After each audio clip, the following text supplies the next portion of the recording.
Galera, já lançou o volume 15 de Overlord no Japão e os entusiastas aí estão trazendo tudo traduzido pro inglês, tá? Pra gente aí, porque português ainda não tem não. Mas como eu sou um ótimo leitor de inglês, mentira, sou nada, não sei nada de inglês. Mas a gente tenta, né? A gente faz aquele sacrifício, aquele esforço pra poder trazer aqui, conversar com vocês sobre todo esse tema que tá rolando, mano, sobre esse novo volume, trazer spoilers que já lançaram pra gente. E eu já te garanto uma coisa. Teve ZX Etsumei entrando nesse meio aí e revelação do Rei Elfo pra gente, mano. Rapaz, o negócio ficou sério, a Teocracia tá começando a planejar muitas coisas por trás dos panos pra ir contra o Rei Feiticeiro. Isso você não pode perder. Vamos ver como é que tá acontecendo? Vem comigo, vamos nessa.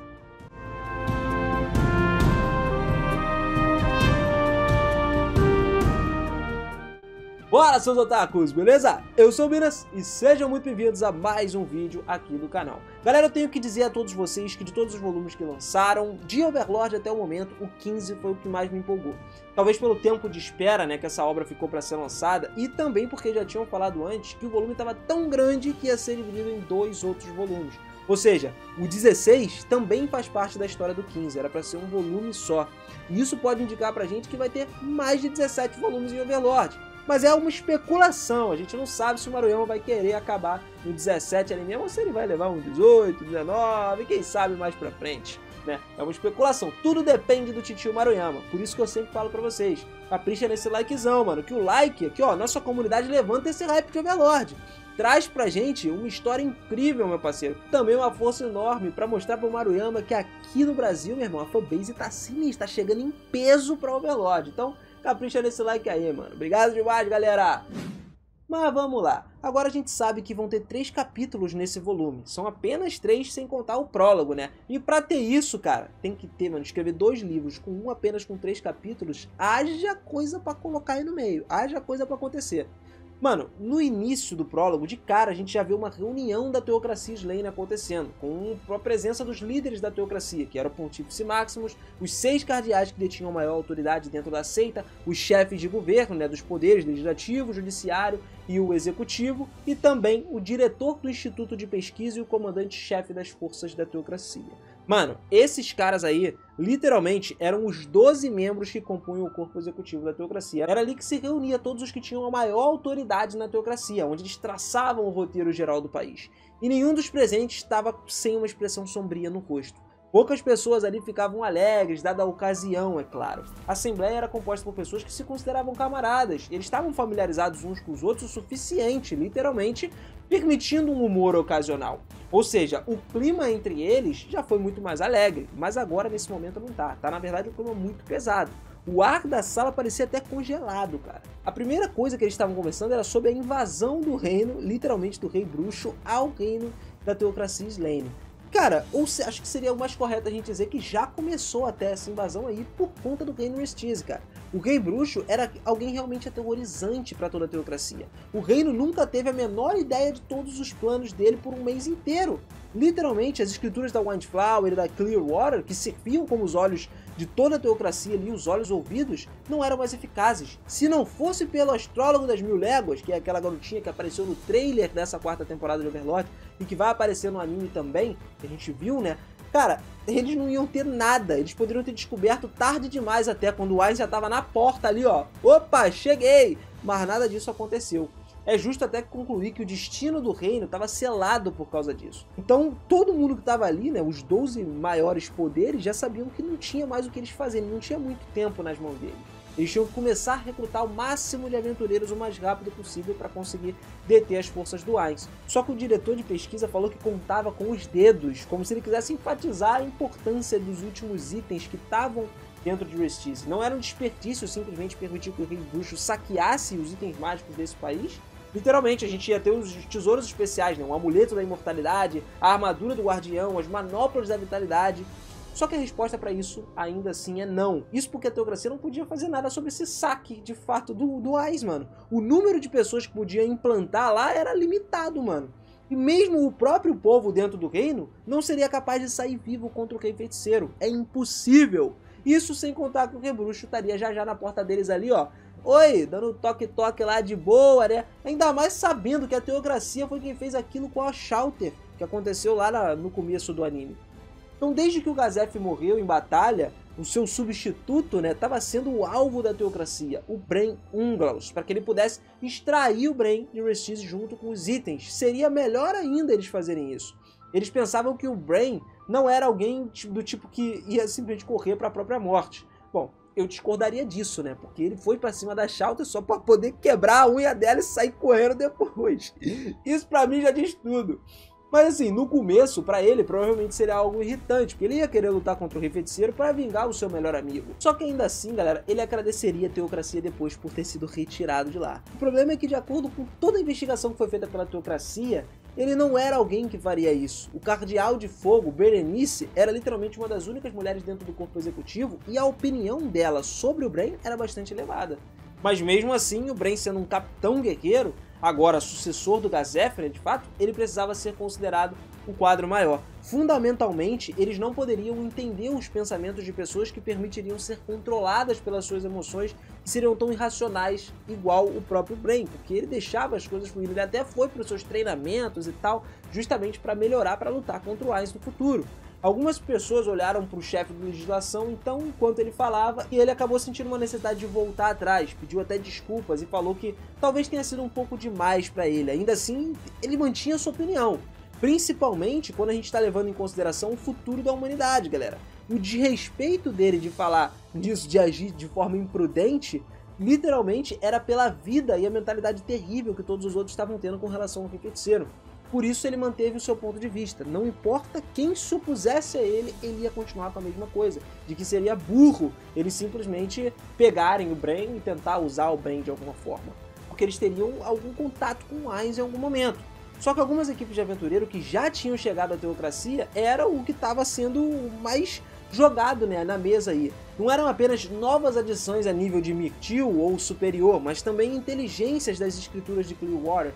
Também indicavam que alguns desses aí mostravam um potencial ainda maior do que normalmente seriam os aventureiros que poderiam ajudar a Teocracia. Alguém presente na reunião, então, sugeriu que abandonasse os honoríficos, e é verdade que nessa congregação os cardeais, os honoríficos, eram usados apenas durante metade do tempo. Isso é claro, foi feito para promover um forte senso de camaradagem entre eles ali. Mas o lance seria como que a Teocracia ia lidar com o problema do Ainz e o que eles deveriam fazer. É o seguinte, a proposta foi, se os problemas se originaram do fato dele simplesmente poder salvar algumas pessoas, eles tinham que resolver ajudar essas pessoas aí.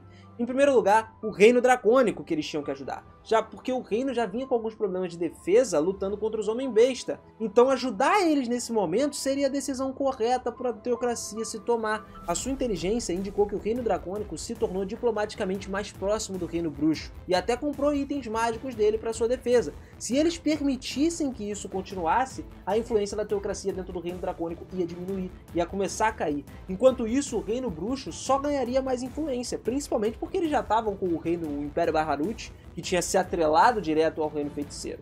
Pô, mano, como medida preventiva, a proposta podia ser uma jogada brilhante.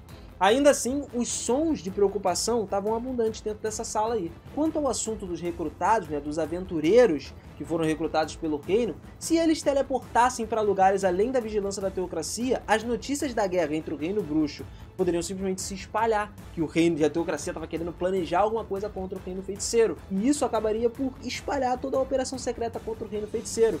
Por dizer assim, talvez seria mais seguro manter eles dentro da fronteira da Teocracia, pelo menos por hora.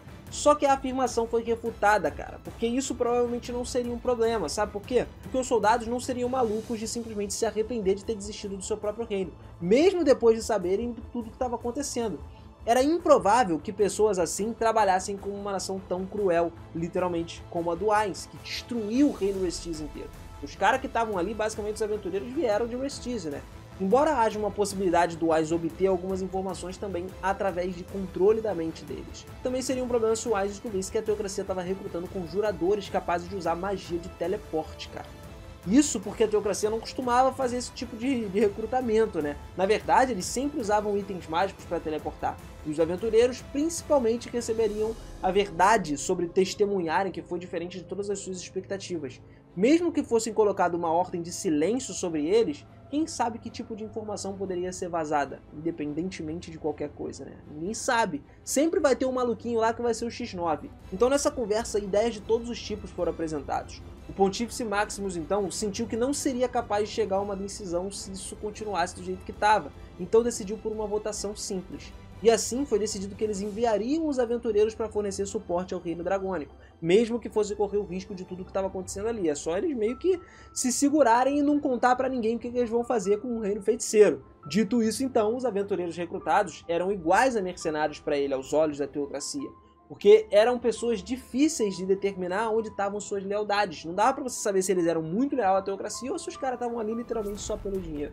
Os presentes na reunião estavam pensando em tudo que estava acontecendo. Então, eles chegaram à conclusão de que seria até bom se os aventureiros resolvessem ficar dentro do Reino Dragônico. Afinal, resgatá-los do reino não era para fortalecer a teocracia. Eles não tiraram de Restício para fortalecer a teocracia, mas para evitar a possibilidade de que humanos muito fortes morressem em vão.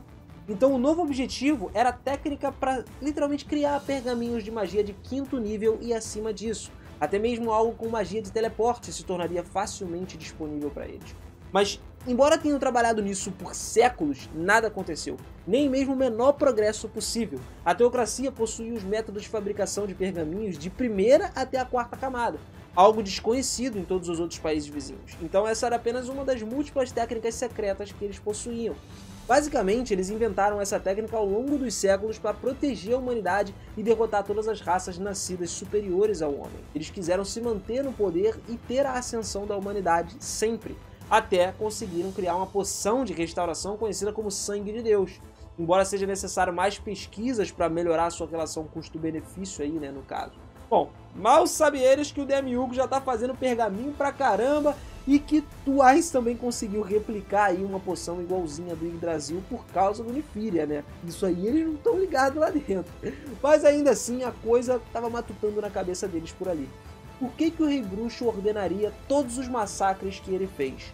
Mesmo que os suprimentos a caminho do Reino Sagrado tivessem sido roubados pelo Philip, como aconteceu, isso ainda era uma reação até exagerada para acontecer. Então a teocracia tinha bons pontos para isso. A primeira razão era literalmente incutir o medo, e a segunda, que o Rei Bruxo era um morto-vivo. Afinal, ele acreditava que seria a natureza do Ainz fazer esse tipo de coisa, que existia um ódio profundo dentro dele pelos seres vivos, e ele meio que era controlado por esse ódio. A Teocracia Slane era um país que ostentava uma abundância de conjuradores de magia divina, então o mais alto escalão presente simplesmente entendia completamente o que o Grande Marechal queria dizer com isso. O plano do Rei Bruxo era provavelmente expandir a zona profana infinita de Kartsplane, tá ligado? Para então absorver qualquer morto-vivo que surgisse lá para dentro do seu reino. Tal coisa era normalmente impossível de se fazer. Só que o Rei Feiticeiro era um morto-vivo ele mesmo, então ele conseguiria. Era uma exceção. Eles ouviram que o Ainz havia assumido o controle de todas as planícies de Kartz. Ou seja, talvez ele tivesse obtido algo lá que levasse a fazer algo maior do que eles estavam esperando. E saca só o que eles pensaram. Se for esse o caso do Ainz ter conseguido, eles simplesmente queriam antecipar o próximo movimento do Reino Feiticeiro. Porque para manter a fronteira clara entre as terras profanas e o estado do Conselho de Argland, as terras profanas tornariam um amortecedor entre o Reino Feiticeiro e o estado do Conselho. Então o que eles queriam? Eles iam desviar sua atenção para lidar com a teocracia. A sala caiu em silêncio nesse momento. Todos os membros presentes estavam comparando o Reino Feiticeiro com o seu próprio país, especialmente em termos de poder militar. Todos tinham expressões de dor, tá ligado? Porque ninguém conseguia manter a compostura diante da força militar do Ainz. A reação foi até compreensível, porque eles foram lembrados do relatório de inteligência de que receberam sobre o Reino Feiticeiro durante toda a última reunião. A batalha do Reino Feiticeiro contra o Reino Restício nas planícies de Kartsplane mostrou que simplesmente ele era alguém inigualavelmente esmagador e malévolo, cara. O cara chegou lá e deu um estalo de dedo e matou 70 mil soldados, sacou? Fora as invocações que ele fez. O Reino Bruxo era extremamente complicado de se lidar, mesmo com o trunfo da teocracia, a Escritura Negra e todos os seus membros de Deus. Além disso, o verdadeiro poder do Reino Bruxo permaneceu desconhecido. Quanto mais eles investigavam, parecia que mais pareciam olhar para um abismo escuro sem fundo, porque eles não conseguiam achar nada do Ainz. E também sem contar que os reforços não eram poderosos o suficiente para salvar a teocracia. Eles literalmente nunca seriam enviados. Isso era fácil de ver. A verdadeira cooperação era impossível para todos os estados com os objetivos ideais completamente diferentes da teocracia. Alguns reforços poderiam ser esperados se uma aliança fosse formada, mas não tinha como o próprio Platinum Dragon Lord, por exemplo, vir no auxílio deles. Se a teocracia ou o estado do Conselho de Arland caíssem, então todo o poder no Reino Bruxo viria a exercer sobre a nação ainda não afetada. Ou seja, se um dos dois caíssem, o outro ia perder também. Para evitar isso, o movimento correto seria a cooperação total para reunir todas as suas forças contra o Ainz. No entanto, hipoteticamente, a gente falar hipoteticamente aqui, se a aliança invadisse o Reino Bruxo e vencesse, o que ia acontecer depois? Naturalmente, os dois países voltariam a ser como inimigos em potencial. Não era difícil de imaginar que depois de uma guerra como essa, as pessoas do antigo Reino Bruxo iriam se reunir nas duas nações vitoriosas. Isso ia acontecer. E à medida que as suas populações crescessem, a guerra de espionagem entre eles só aumentaria. A confiança completa e mútua nunca ia acontecer, mesmo que uma aliança fosse formada entre os dois. Realisticamente falando, eles só deveriam considerar uma opção, se isso significa uma vitória completa para a teocracia, o que nunca ia acontecer, porque não tem como eles chegarem e vencerem o Rei Feiticeiro. Os caras não iam conseguir passar da tumba, sacou? Mesmo que destruísse o reino inteiro, ia chegar na tumba e ia perder. Se a guerra eventualmente estourasse entre a teocracia então e o Reino Bruxo, ambas as nações seriam enfraquecidas.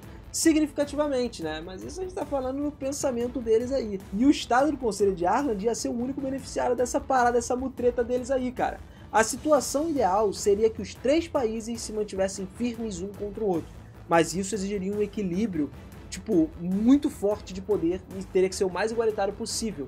E o segundo pensamento que mudou ali é que eles queriam se submeter ao Reino Bruxo, que não seria algo ruim. Se eles trabalhassem pelos bastidores ali por alguma década ou um século, aí eles poderiam até conseguir fazer o Reino Feiticeiro desmoronar de dentro para fora, tá ligado? O que também daria a própria chance da teocracia uma imagem mais clara dos assuntos internos do Reino Feiticeiro. Só que isso eu acho que também não seria fácil de se fazer, porque o Ainz não é alguém que sai confiando genuinamente em ninguém, né? Convenhamos, trabalhar num lugar hostil, tão hostil quanto a tumba de Nazarick, mano, simplesmente é algo enlouquecedor. Eu não trabalharia lá se não fosse simplesmente para ter a minha devoção direta pro Ainz, e eu acho que você também não. Mas o Império Baharut também tinha se tornado um vassalo, então não era totalmente inviável para eles. Além disso, a julgar pela forma como o Império foi tratado, não era uma opção ruim. O problema eram todos os cidadãos aceitarem isso, porque eles literalmente odiavam qualquer raça que não seja humana. Eles foram criados assim, desde os antigos tempos. Cara, então eles acabariam criando uma revolta de qualquer forma. Mas para continuar essa guerra com Ainz, a teocracia precisava primeiro acabar com o Rei dos Elfos, com o qual eles mantinham uma guerra há muitos anos. Um grande esforço já tinha sido feito para exterminar o País dos Elfos, mesmo antes do Reino Bruxo ser estabelecido, tá ligado?